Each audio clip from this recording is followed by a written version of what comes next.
Good evening. My name is Jelle. The microphone is working, I think. Yeah, it is.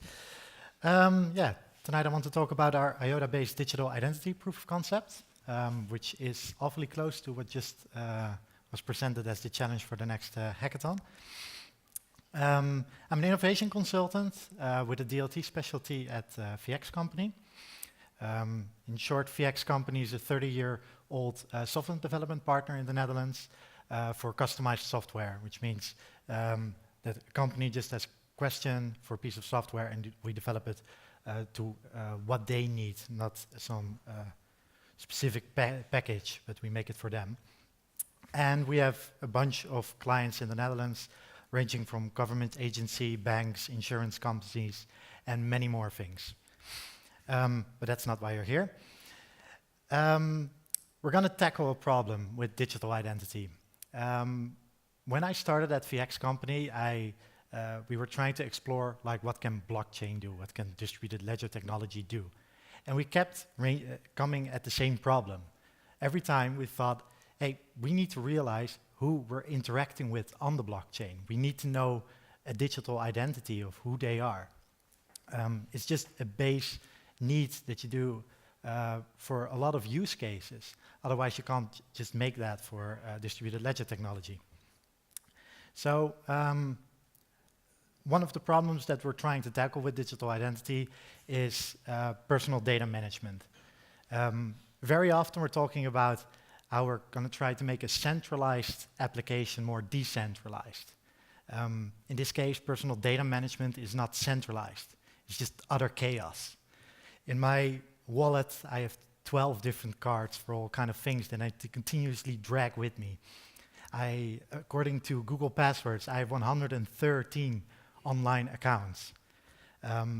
If you ask me how many physical documents I have at home, I have no idea. If you need it, I'll need to dig in some boxes to actually find something and then deliver it to you. So this is just pure chaos. Something else is once I actually gather my own data and I try to present that to a company that needs to know something about me, it takes a long time for them to know if that data is actually true. It's very slow to verify. This is why it takes sometimes more than a week or months to do some of the things like a know your customer process at a bank. Trying to get a mortgage takes a really long time. And not even the only problem is the verification time. It's also that when a company needs to know information about me, they don't ask me. They usually just gather the data from companies around them that already did a know your customer process, or they can just gather it from Facebook or whatever. So we're just sharing too much data about us without having any control. That also means that when I start working somewhere, I need to give them a copy of my full passport. But they don't need everything, but I have to give it to them because I can't give them smaller slices of data. So all these ranges of problems that I just presented can be fixed with a digital identity. And yeah, this is exactly what was said just in the video before this, the challenge that was given by the Ministry of Interior and Kingdom Relations, creating a potentially Dutch government-backed next generation digital identity for adoption in all of Europe, where the system, not the government, is the starting point. And that's exactly what we want as well with our proof of concept that hopefully will become more of a reality. We start looking at the user, the citizen, and let them manage their data. And the advantages do go towards the companies as well, but it's not the central point. In addition, they ask for easy enrollment, which means it's just very easy to use. And actually, the only way to make it easy to use is actually to use IOTA as the underlying technology according to our vision, because an app is so much easier if you don't need to pay any fees. So how does it actually work? This is an example of what could happen. We have Bob here, and Bob has a nice diploma at one of the Dutch universities, the TU Delft, which is a technical university. And he has that on a physical document right now.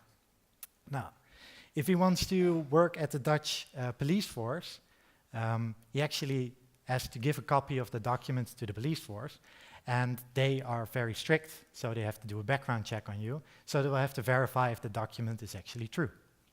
So what they currently do is they call the university, and they ask, hey, does this guy have a bachelor? When did he graduate? What can you tell me about all his data? And they will tell them specific stuff, but other stuff they can't tell due to privacy reasons. But it's still a slow process that can take a lot of time and energy from both parties. So we're going to make that a lot easier. Instead of sending a physical document or a copy to the police, we get a digital copy from the university on our phone. It's just an app with your actual bachelor diploma on there. But the university has also signed that document and put that in a mem stream on IOTA. Next up, the police can receive the digital document from us. We can just send that instantly. It doesn't take a lot of effort. And the police can immediately check on IOTA if the digital signature was provided by the university that we claimed that signed it. And in this way, we can verify that the document is indeed unedited, so it's true, and that it's indeed signed by the university that we claim it's signed. How that actually works will be discussed in a minute. But yeah, I'm not really a guy for the police force, or neither is Bob, so he fills his first job application. Then he goes to ABN AMRO, a Dutch bank, and he can just reuse this whole system. Like the diploma you already have on your phone, the digital signature is already on the IOTA, so it is reusable.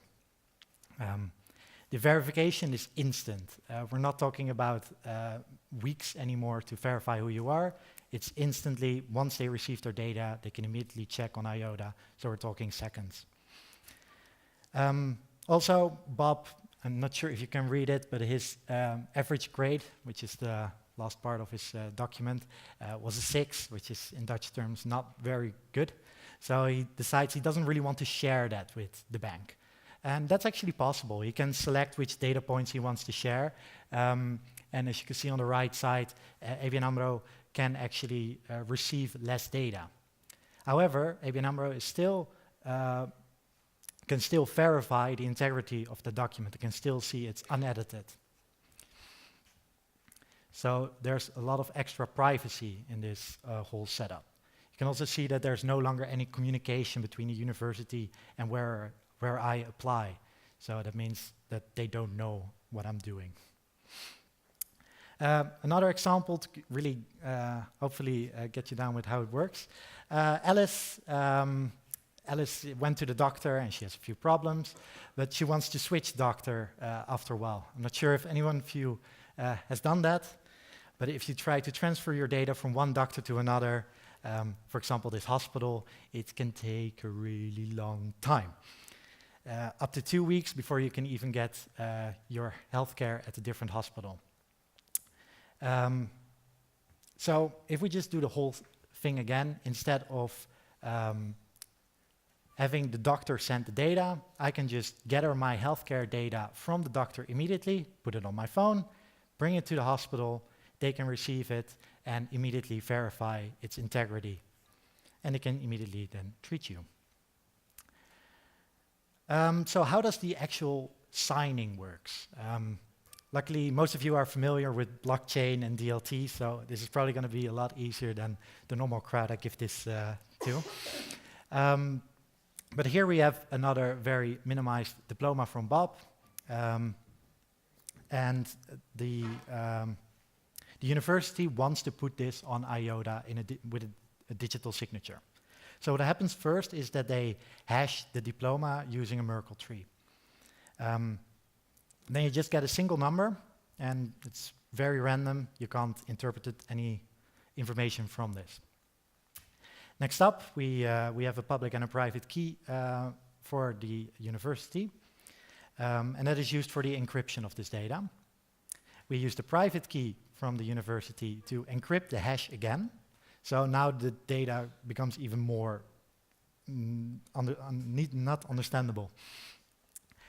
This data we can combine and put on IOTA. First off, we create a digital identity for the university itself, put that on IOTA, and publicly show their public key.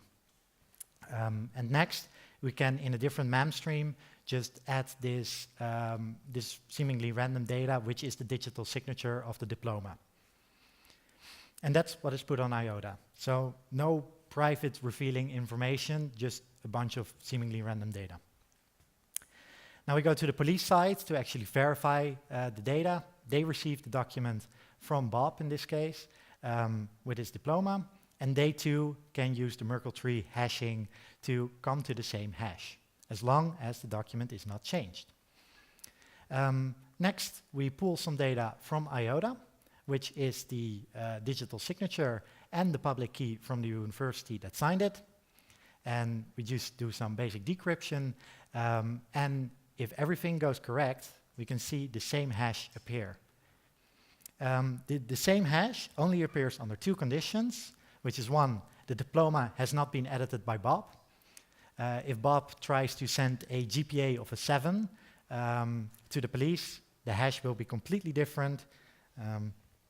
So this hash will no longer match this hash, which shows that the document is not, well, the integrity check failed.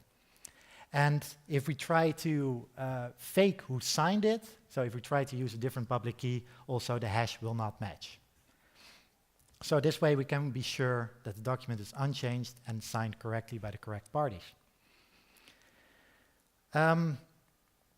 So why did we actually use IOTA for this? I already said that they wanted easy enrollment. Well, a feeless experience in a mobile app is by far the easiest for a user experience. If I try to build this using a blockchain that requires fees, that means that I require all my users to actually buy those cryptocurrencies to pay the fees. And yeah, that's not going to happen. You're not going to wait 1 week to actually use a digital identity app. And in addition to that, is that you can actually completely hide what IOTA is doing, like under the application. If you run our app and use the digital identity, you have no idea it's using DLT technology. Obviously, it's future-proof. It's something you really need to take into consideration when you're thinking about digital identity, because it needs to be secure not just 10 years from now. It needs to be secure 50 years from now, because you can't leak private data. Because once it's on a blockchain, it's always on a blockchain. In addition, we're also using W3C standards, which means that we're using the standards for decentralized identifiers and verifiable claims. This is basically what all digital identity projects are doing and kind of should do, because it means that they're interoperable with each other. For example, most of you might know Tangle ID. They too use these standards, which means that their app can interact with our app, and you can easily switch your digital identity between the two of them. Our app actually uses a lot of mask authenticated messaging underneath, but we didn't really like the state of mask authenticated messaging to work with, because IOTA is now written in TypeScript, at least one of the libraries is, but mask authenticated messaging was still stuck in the JavaScript version, and it was not using object-oriented programming. You also got these awesome errors that said like thread panicked while processing panic, aborting, trap. Like, I don't know what to do with this as a developer. This doesn't tell me what actually is wrong. So this is how the code looks like using the mom client.js. And yeah, it's actually quite hard to program it this way. It's very easy to make errors in this. So we created mom.js, which is a open source library now, which is fully written in TypeScript and uses the same mask authenticated messaging. But in my opinion, it's a lot easier to follow. You can just create a mom rider, put the node in, the seed and the security level, which are now in enum values, so you don't make any typos in that. You very easily can change the mode from public, private, and restricted. And you have this nice function, catch up through network. This is basically, if you create a mom channel, you need to know where you are in the channel. If you try to post something at the start while there was already a history, then you get a bunch of errors that you don't understand. So this one basically looks through the network where the mom stream ended and makes sure that you append a new transaction to the end of it. And you don't need to think about the trinary conversion anymore. That's all done under the hood. You can just send a message in a string and you're done. So for us, we find this a lot easier to work with mask authenticated messaging. If you want to use it, you can actually install it through NPM already, but my documentation part is not ready yet. Maybe can I ask Mobile Fish to make a nice video about it, for example. But for now, you'll just have to look into the code to understand how it works. To go back to the actual digital identity part, there are actually quite a few difficulties that go a few steps further. For example, we say, hey, this is signed by the university. But how do I know that not someone else is faking the university? Then what most digital identities are thinking about is then the web of trust model. The web of trust model basically says that I have to tell the DLT network, hey, this is the university. And if a bunch of people do that, then it's probably true that that was the university. And they can say that about me as well. Hey, I recognize that this is Jelle. And that's not very scalable if you want to do that for a whole country. Let's not talk about even the whole world. So we prefer to not use this model. We don't think it will work with the general Dutch citizens. So, for example, what we try to do is identify the companies through their websites. On their website, they can post what their digital identity is, and then once you check the digital identity, that actually links to their website, creating a loop that if one points to the other, then we know, hey, this is the website, so this is the university. And you will see that back in the screenshots that I made of our application. But we're still looking into more solutions to this. That's the cool part about using the W3C standards, is that you can just add protocols like these to it. Another point is that if I try to send you my diploma, then how do people know that the diploma is actually about me? Because how do they know that I am Bob? So we actually identify the owner of a diploma or any other type of claim through a MAM transaction, because MAM already proves that you're the owner of the seed underneath the channel. So that you can actually use that for digital identity as well. One of the bigger issues for us, and I think for a lot of the applications that try to build on IOTA, is the snapshotting feature. Yeah, for now, the problem is with snapshotting is that all the data just gets removed every now and then. And that's not nice for digital identity. I don't want to reclaim my diploma every 3 months. So there's no permanent solution for this yet, because permanent nodes, which is the current answer that the IOTA Foundation and most of the community is thinking about, that's going to scale to a certain degree. But afterwards, even only a identity-specific node would grow to terabytes, petabytes that you don't want to know, assuming that IOTA explodes, of course. So we're still looking into long-term solutions for this, but luckily with permanodes, we think that this should not be a problem for the next couple of years. The future from our perspective with this proof of concept is we're really just building a proof of concept. We don't think we will release this as VX company, as an app that will actually be used as a digital identity. However, we have found in our research and our communication with the Netherlands that there is a lot of demand for this. The Odyssey track challenge was complete coincidence for us that we're basically trying to solve that already. But that's not the first time that happened to us, because we're also in a business challenge from the Chamber of Commerce in the Netherlands, working with the Consumentenbond, or at least we're still in talks. Consumentenbond, these are the Belgium, English, and the German equivalents, because it's terrible to try and translate. It's a very trustworthy company in the Netherlands, and they might be able to say, hey, we want this app. Like I said, as a company, we create software for others. We don't make products of our own. So they might be the ones to host this application, but we have seen a lot more interest. Universities are contacting us. We know that web shops really have a demand for this, and the government, as you can see in the challenge.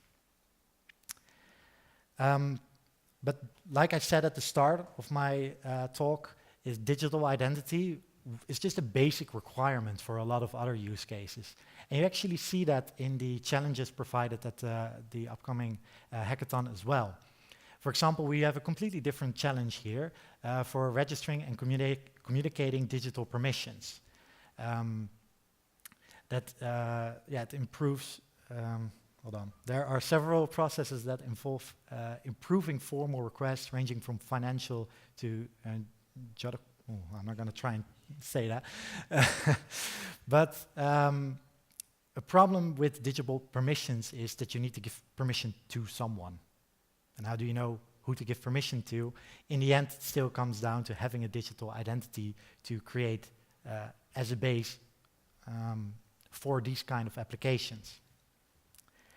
An example for this is that they actually mention they want consent for using personal data. Well, if I have all my personal data on my phone, they can just send a prompt to the DID application that we made, just to say, hey, we want your address to ship a package to. Do you want to share this? And you click yes. This is a lot easier than having to type my address every single time and trying to use a web shop. Another one is for approving financial project. If I have to supply a lot of documents, I can do that through my digital identity. They can immediately verify, yes, we should finance you, and they immediately can give me the funds and give me an approval in the form of a digital permission as well. Another example, another challenge at the hackathon, build a distributed data ecosystem to facilitate a circular economy, which is, if you bring it down to its most basic form, is actually a digital identity for objects. They want to see the information from an object on demand. So we can just create a digital identity for an object. We could do the same for machines.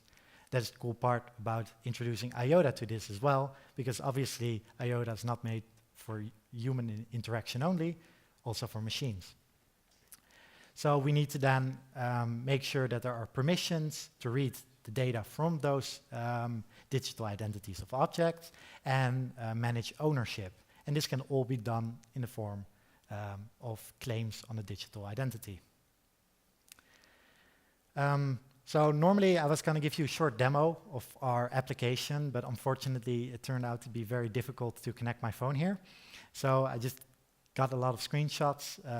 After the end of all this, you can ask me to show the app for a bit if you want to. But this is just our login screen, and this is basically how you will manage your own data.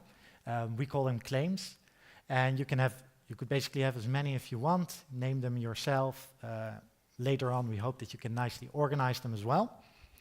If you click on any of these, for example, the bachelor diploma, you get the information that is inside of the claim. And if you then click on this small edit button, you get the option to take away some of the information. This is important for when you want to share the data, but you don't want to share everything from your diploma. So in this case, I can say, well, I don't want to share the date of birth. Next up, you can share this data then with another party. At the moment, we're using QR codes. But this can easily be extended with a lot of other features like NFC or easily through email. We actually want to do it through IOTA with mass authenticated messaging as well. So a lot of different ways that you can just build upon this. Once the other party, for example, the police, as I said before, receives this data, it immediately starts to verify this data through IOTA. So in this case, we will see a loading animation here while it is connecting IOTA, looking at the digital signature from the university and check all the values.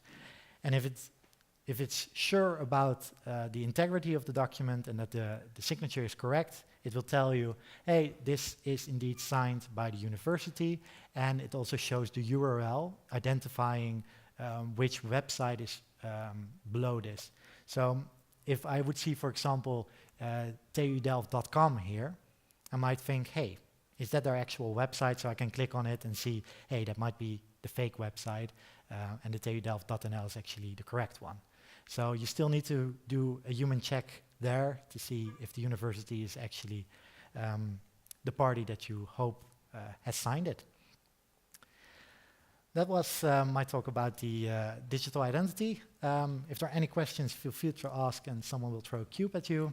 You can also ask it by tweeting at me.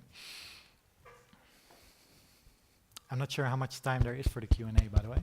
We have minus 10 minutes. Okay. Should be fine, yeah. But we'll take, let's say, 2 questions, because it was a very interesting talk. I saw this hand raised first. Please be ready, because I'm going to not everybody will have time for questions, but there will be some more time afterwards. Perhaps a nasty question. Regarding the easy onboarding, the seed is basically the identity, but how do you safeguard the seed that nothing happens to it? How do you deal with responsibility? Because people don't know it's IOTA, they don't know it's important. How do you make sure that they can always restore it if they lose their phone? It's a really good question. At the moment, we are not focusing on it yet, as we're just in a proof of concept. We can imagine that it will just be the same as Trinity, that the seed will be safeguarded in the app itself. And basically, which is actually the next slide I had for emergencies, if you want to transfer your digital identity, you can do it just by sending it from one phone to the other. And in that case, we'll make sure that the seed will be sent across as well, but you have to give like enough permissions to make this work. So the management of the seed should all be hidden, because we try to keep it easy, but should be secure. It's still something we're working on. Okay.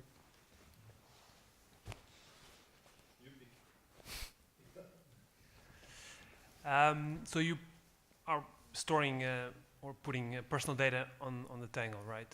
No. There's absolutely no personal data on the Tangle. Everything is on my phone, and that's where I store it.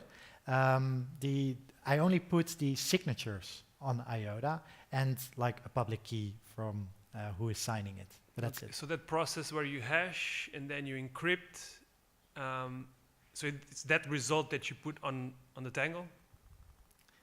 Let me quickly go back to the slide. We'll get there. I have too many slides. Yes, this is everything that's on the Tangle. Right. And which is just a bunch of garbage data, basically, and a public key. Right, because we're also looking into that. So according to the GDPR legislation, so encrypted personal data is still personal data, but there's questions around hashed personal data. Yeah. So I was wondering if you had looked into that and kind of how you, because it's still uncertain whether hashed personal data is personal data. Yeah, it's still a debate. I know that. Right. I also know that at VX Company we're not very specialized in the legal part of it. So I'm currently just looking how it develops. Mm-hmm. But we do have 2 steps. So if you manage to decrypt this data, then you still only find a hash. And so it's a double encryption, so I hope that should be enough. Right. Yeah. Should be a Yeah, finally the troll box. Jelle, thanks for your presentation. Really like to see also on this part a lot of progress. I got an even nastier question, I guess, because we run into the same problems, and I hope you or somebody in the audience has the answer. You store or you need a public key to verify the signature, for example, from the university. But how do you know for sure that that's the signature from the university, or the public key from the university? I think that's key in everything that's decentralized. And if you really want to decentralize everything, you need to have a decentralized directory or something which stores all those public keys. And do you have an idea on that, or a way to fix that? So I did try to explain it very shortly, but I'll try to now do it a little bit better. The public key is on IOTA. through a service point, which is a standard from the W3C standard in the identity. And basically, the service point can be a URL, which is the TU-Delft.nl in this case, with like a specific location on that URL. And it does an HTTP request to that URL, and then it needs to state on that URL, hosted by the TU Delft itself, which digital identity it has. And if that matches the one which is with the public key, then I know it's the same one. So basically they point to each other. So we're trying to use the power of domain names to identify the companies. You can't do that with people, but it's a good step in the right direction. No, but it's actually a double check on the verification of that public key. Yes. Oh, cool. That's a cool solution. But it's at least one idea, but it should be very easy to add other protocols to that. So if someone else here in this room gets a lot better idea, we can just integrate that very easily. Cool. Thank you.